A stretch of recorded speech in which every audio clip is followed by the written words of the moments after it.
Hello lovely people, welcome to our weekly reading for the week of the 31st of October, which incidentally happens to be Halloween this year. I thought for this week we would do a trick-or-treat reading. So the first 3 card reading will be a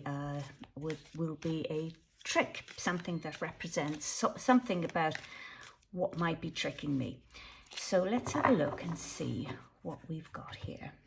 So the first card would be to represent something that's tricking me.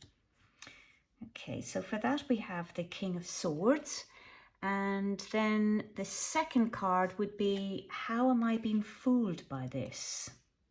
Ooh, 7 of Cups. And the third card is, how can I gain a clear perspective and stop being tricked? And here we have the Ace of Swords. Okay, interesting. We've got 2 sword cards here, and sword cards tend to be about mental stuff, like what's going on in our heads. So the first card here, we have the King of Swords, and this card is a card to represent something that is tricking you.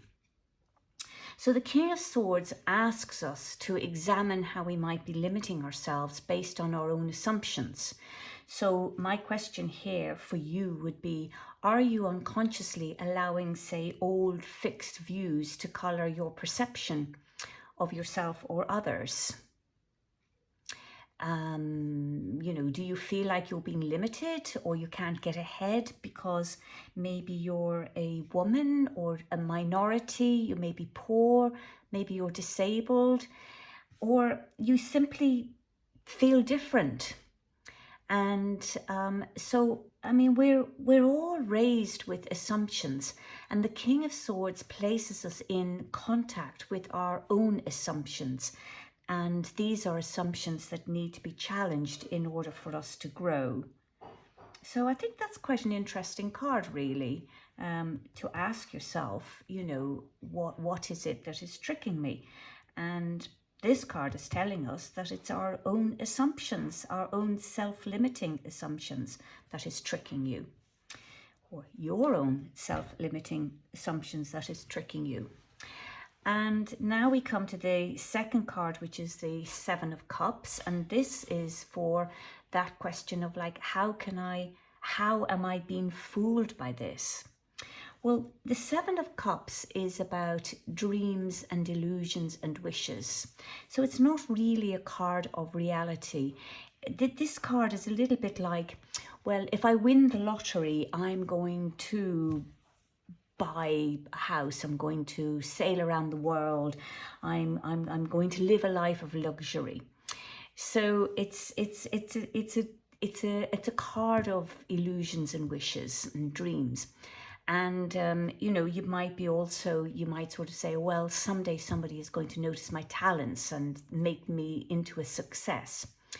Now, this sort of thinking is an avoidance mechanism for taking responsibility for your own life and for the trajectory of your life. And the 7 of Cups is also a card of forgetfulness. This card dazzles us with, sort of like castles in the air. It causes us to ignore our present reality. So with this card, I would ask, what crutches do you use to evade reality? Do you maybe lack confidence in yourself to get the ball rolling? It's okay to wish for a better future if you are doing the work. And that's really, really big, if you are doing the work.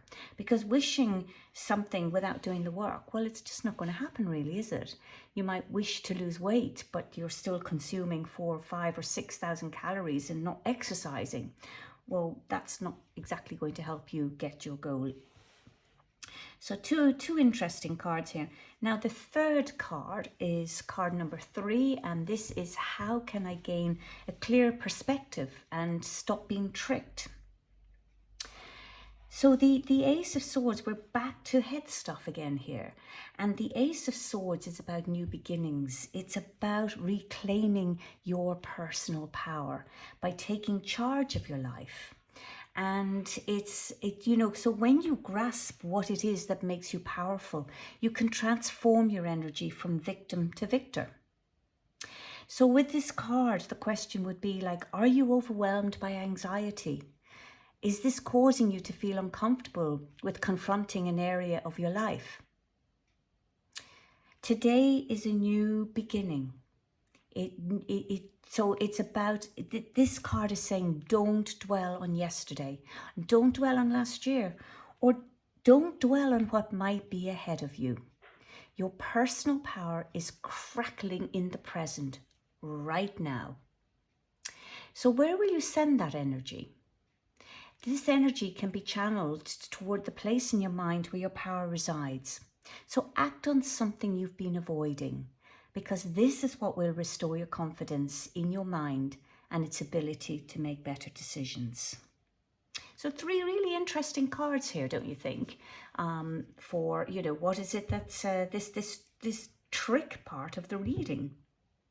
So I'm really quite interested now to see what is going to come up for the next part of our reading, which is the treat part of our reading.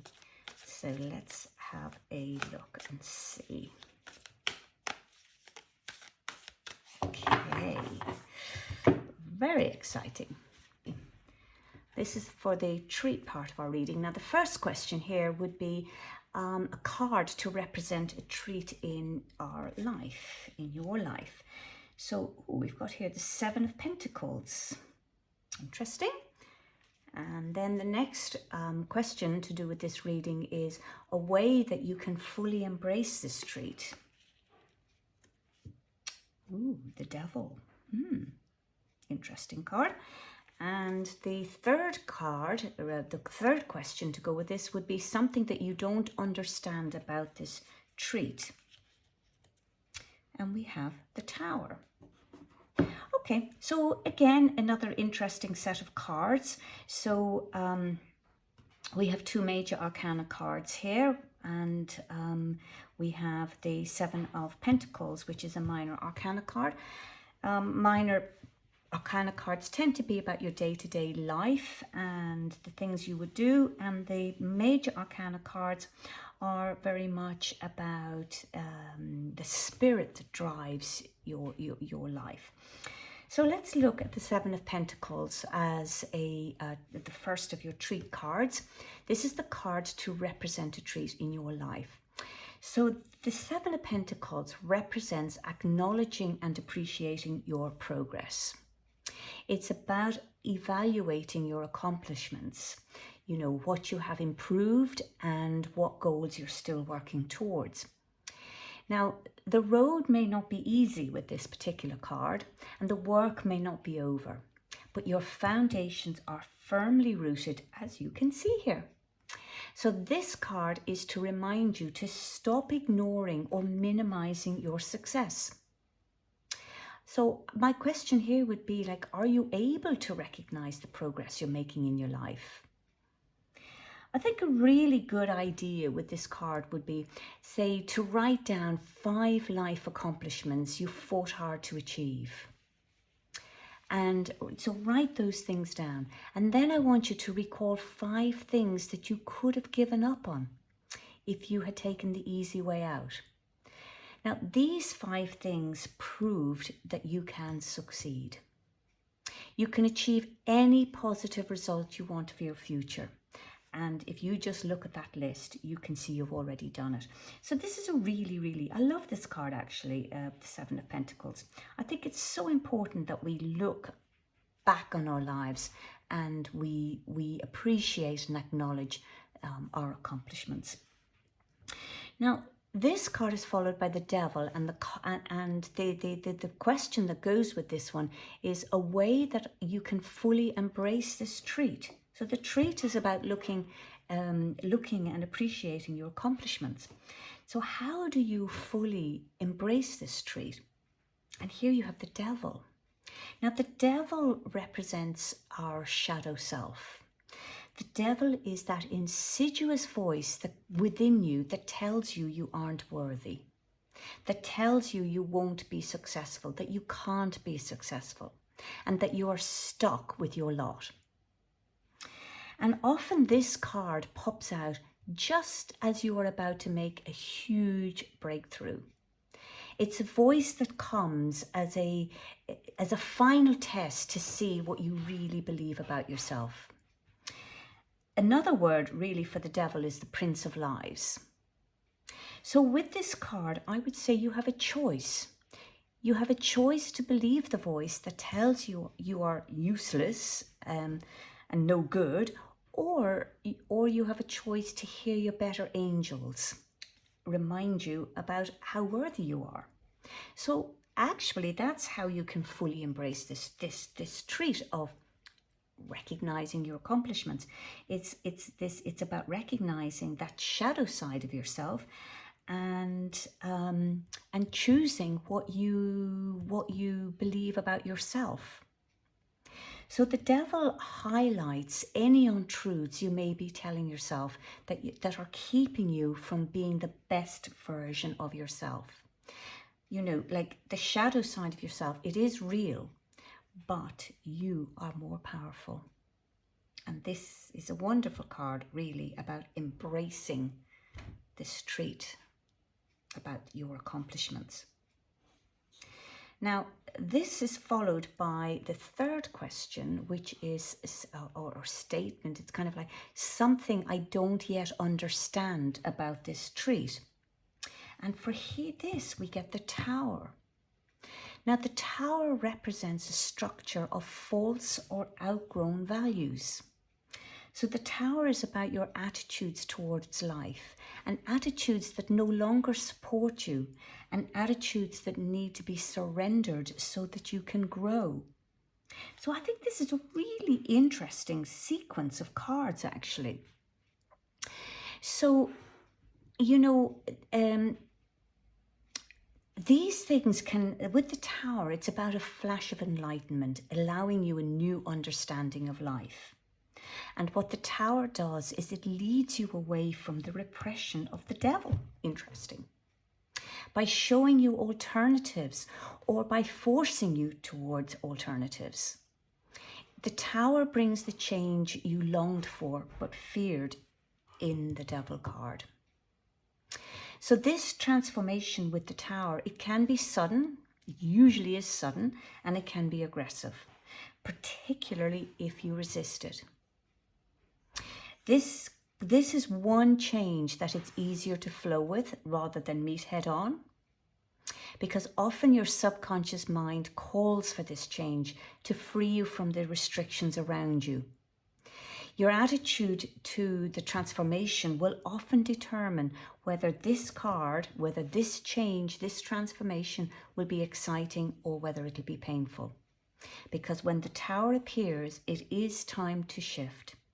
It's too late to prepare for change, or it's, you know, to decide how you would like to change, because when this card appears, it tends to tell you the change is going to arrive unannounced.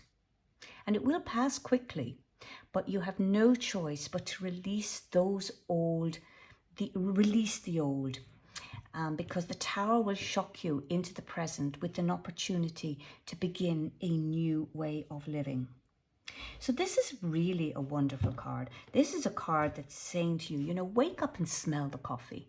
It's time to, you know, make that change that is holding you back. Those things, those old attitudes that are holding you back, you no longer need them. Right, okay, so this is our reading for this week, and if it resonates with you, do please leave me a comment below. You can also subscribe to this channel to be notified for the next reading.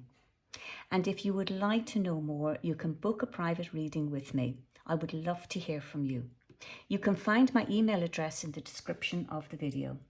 So lovely people, thank you once again for coming with me on this lovely journey, and I look forward to chatting to you again next week. Lots of love.